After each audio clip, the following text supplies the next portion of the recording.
Erik, teda, kebyže si môžeš vybrať akúkoľvek postavu z celého filmu, tak kto by to bol, že by si ho hral? Na začiatku som chcel hrať presne Mareka, lebo to mi dali podľa scénára.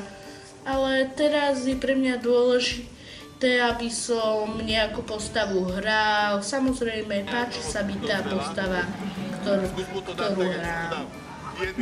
A Alex, teba baví v tom hrať? Tešíš sa z toho, že môžeš byť takto s bratom? Áno, je to dobré a myslím si, že by to nemalo žiadnu chybu. Tomáš, teda predpokladám, že sa ti tu páči, ale kebyže niečo, čo na tomto projekte môžeš zmeniť, tak čo by to bolo? No, ja by som možno spravil len takú vec, že aby toho točenia bolo viac a menej tých animácií. To podľa mňa by bolo lepšie. Lukáš, ako sa ti pracuje s Martinom Kandrom? No, s Martinom Kandrom sa pracuje dobre. Povedal mi, ako mám to hovoriť celé. Pomohol mi zbaviť sa aj stresu a strachu z kamier na začiatku. No, takže fajn. Stvárňuješ hlavnú postavu. Myslíš si, že to zvládaš, alebo máš nejaké ťažkosti s niečím konkrétnym? No, na začiatku som mal ťažkosti. Nevedel som, či to zvládnem. Ale teraz mi to celkom ide. A charakter vlastne Tomáša je pre teba, je ti nejaký blízky? Má pre teba nejaký význam? No, celkom áno, bol som aj v prostredí tej šikany, často som sa aj do seba aj uzatváral, ako to robil ten Tomáš. A myslíš si, že tento negatívny vplyv, ktorý na teba bol vlastne v dôsledku tej šikany, ťa niekam posunul ďalej? Že má to vlastne nejaký dobrý koniec? No, keď som bol predtým šikanovaný, no tak áno, celkom mi to teraz pomohlo vžiť sa do tej role a tie scénky, kde ma šikanujú, to naozaj teraz tak prežívam. Eliška, hráš Maju. Čo si myslíš o jej postave? V postave Maji si myslím, že je veľmi dobrá, pretože je taká odvážna a nehábi sa povedať svoj názor pred chalami alebo pred viacerými ľuďmi a dokáže sa zastať aj slabších. A máš pocit, že si sa aj stotožnila s jej charakterom? Chcela by som, pretože je taká odvážna a páči sa mi jej postoj k ľuďom. Bola si na viacerých seminároch. Bolo na nich niečo, čo si zobrala odtiaľ? Áno, veľa som si odtiaľ zobrala, naučila som sa nové veci, ako sa má točiť, koľko ľudí musí spolupracovať, aby sa vytvoril dobrý film. A ako sa ti robilo s Martinom Kandrom? Pomáhala si mu s viacerými vecami? No, áno, pomáhala. Ja som vlastne vždy držala v rukách scenách a opravovala tých hercov, čo majú hovoriť. A veľakrát som mu nosila tašky a všetko také okolo neho a bolo to super. Mne sa to tak páčilo, bolo to fajn. A niečo také konkrétne, že toto by som chcela znova, alebo tak? Nejaká konkrétna záležitosť, s ktorou si pomáhala? Neviem, bolo to sranda s tým scenárom ich opravovať, oni sa vždy na mňa tak pozreli, že dobre, no. Viem, že máš v scenári vlastne jednu scénu, respektíve jednu vetu. Mohla by sa nám ju predviesť? Máš absťák! Čo si myslíš o téme filmu? Ju zaujme študentov? No, podľa mňa určite film zaujme študentov, lebo odohrá sa v škole, takže prostredie je im blízke veľmi, keďže tu trávia skoro polku dňa. A vlastne aj film celkovo je spracovaný tak, ako to je, že šikana na školách, na každej škole sa nájdú ľudia, proste, ktorí sú proti iným, ktorí musia im robiť zlé, lebo to nikto nevie prečo. Takže určite je to tak spracované, že ako to vlastne funguje na škole, jak tá šikana je a není to nejak prikrašlené, všetko je jak na normálnej škole. Čiže si myslíš, že každý sa tam nájde? Hej, vlastne sú tu zastúpení aj takí šprti, aj šikanovaní, aj šikanéri. Každý si nájde to svoje, aký je. Adam, v tomto filme hráš vlastne negatívnu postavu. Nevadí ti to? Nie, nevadí, práve naopak, zaujalo ma to. Je to zábavné, nečítal som si scenár, tak neviem presne, o čom to je, tento film. Nevadí. zaujal ťa niečím konkrétnym ten projekt, že si sa vlastne prihlásil, alebo to bola skôr tak strela na slepo? Strela na slovo, pretože prišli do našej triedy Martin, režisér a s riaditeľom a pýtali sa, že kto by chcel hrať v tom filme a tak som sa prihlásil, že to vyskúšam. Danka, ako vnímaš vlastne celý priebeh tejto produkcie? Máš nejaký špeciálny zážitok, s ktorým by si sa s nami chcela podeliť? No, celá táto produkcia podľa mňa prebiehala spočiatku trocha stresujúco pre niektorých ľudí, ale vlastne ako náhle sa už začalo natáčať, tak už to išlo ako po masle, naozaj perfektne to všetci zvládajú podľa mňa a aj napriek tomu, že pán režisér Martin Kandra musel mnohých ľudí naučiť disciplíne, ako sa správať na scéne a tak myslím si, že to zvládol perfektne. A stal sa nám taký zážitok, že raz sme vlastne skúšali sme scénu, kde šikan Ondrej, ktorého hrá Matúš Sumbal, tak on vlastne mal šikanovať jedného akože mladšieho chlapca.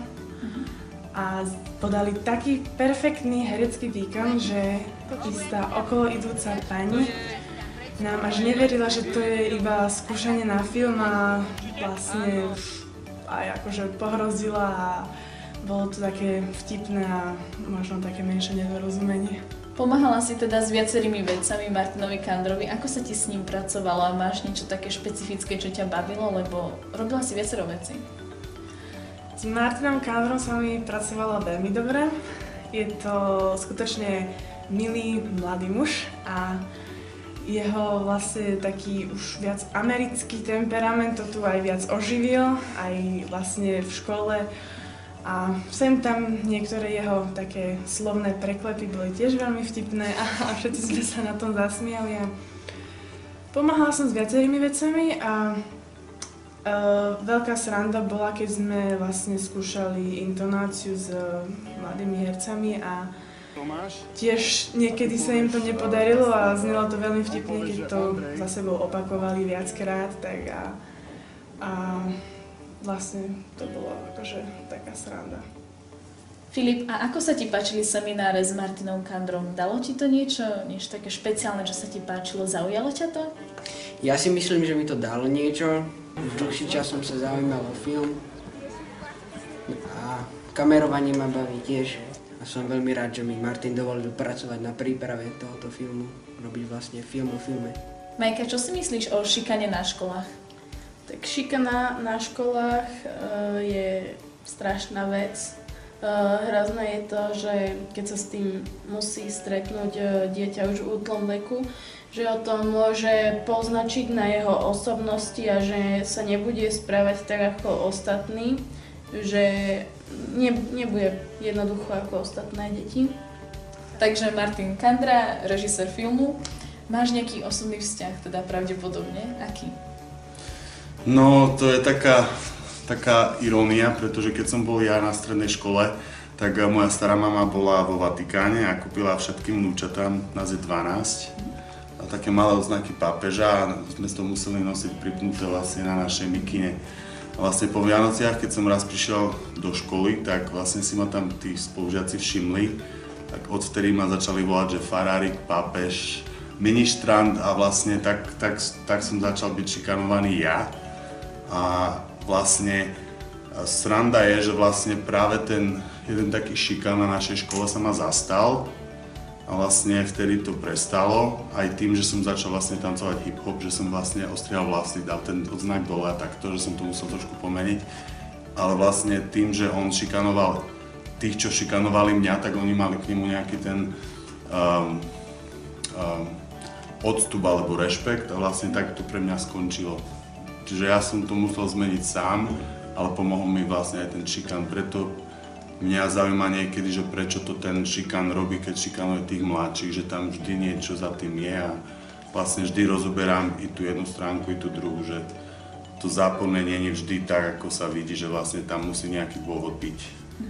A dá sa s tým vlastne niečo robiť, že profesori, či majú na to nejaký vplyv, či môžu niečo spraviť preto? No, ja som nad tým tak premýšľal, keďže teraz učíme tú prvá taká veľká skúsenosť. Pre mňa mám 2 semináre v útorky a štvrtky a vlastne tých detí je dosť a dal som im takú tému, že téma identita a vlastne vážne som bol zrozený z toho, že koľko detí bojuje s inými vecami. Každé napísalo niečo iné a vlastne ja si myslím, že ten učiteľ by to vlastne mohol možno ovplyvniť tak, že na začiatku každého roku, či to už sú známi žiaci alebo noví, ja si myslím, že každý učiteľ by mal nechať študenta napísať nejakú takú úvahu ako prvú vec, s tým, že ten študent nepodpíše a vlastne ten učiteľ sa dozvie s čím sa ten študent vlastne pasuje, s čím bojuje, pretože na jednej strane sú to šikanujú, na druhej strane sú to možno rodičia, kde vlastne sú tam problémy, na tretej strane to môže byť niečo spojené s finančnou stabilitou tej rodiny a hocičo a vlastne ja si myslím, že tak by sa dalo tomu aj predísť a tomu decku aj pomôcť. Pretože vážne, keď teraz tak sem tam pozerám na svoju triedu, tak je mi to ľúto, že niektoré deti už v takom malom veku musia bojovať s takými vecami, ktoré vlastne ja som nemusel. A čo si myslíš o Lukášovi, ktorý vlastne hrá hlavnú postavu? Zvláda to? No, keď mám pravdu povediac, pôvodne to bol niekto iný. Lukáš mal hrať vlastne toho šikana, pretože intonačne bol veľmi dobrý. Aj keď vždy mi tam niečo vadilo na tom. Vlastne potom sa tie veci pomenili z viacerých dôvodov a vlastne Lukáš stvárňuje teraz tú hlavnú úlohu toho Tomáša. Zo začiatku som si myslel, že on to možno nedá, pretože viem, že on je dosť aktívny človek, že recituje a ja si myslím, že práve tomu trošku mal problém s tou intonáciou vlastne. Tak ja som mal dosť veľký strach, že on to nezvládne, ale keď som ho videl na prvej scénke, vlastne v prvý deň natáčania, ja som bol úplne v úžase, jak on to zvláda a to nie, že ja, to bol pán Kovar, pani Zuzana Maureri, tu bol každý, kto tam bol, každý hraví, že bože, ty si hovoril, že možno to nedá. Vlastne práve on ma všetkých nás veľmi prekvapil, že vlastne som úplne na neho hrdý a ja si myslím, že zaslúhu má na tom vlastne každý. Jeho rodičia mu určite pomáhali, čo mi bolo povedané. Daniela Kosnačová mu veľmi pomáhala intonačne, čo mne veľmi pomohlo ako režisérovi, pretože my sme to vlastne drvili každý deň po škole a takto a ako si myslím, že on je super. Tak super, ďakujeme. Ja vám len poviem pre tých, ktorí nevedia, že točíme tu jeden film. Je to vlastne o šikane na škole a o pánovi Janovi Pavlovi II. Momentálne budeme točiť nejaké scény, hlavné scény s hlavnými hrdinami, ktorí sú vlastne študenti z našej školy.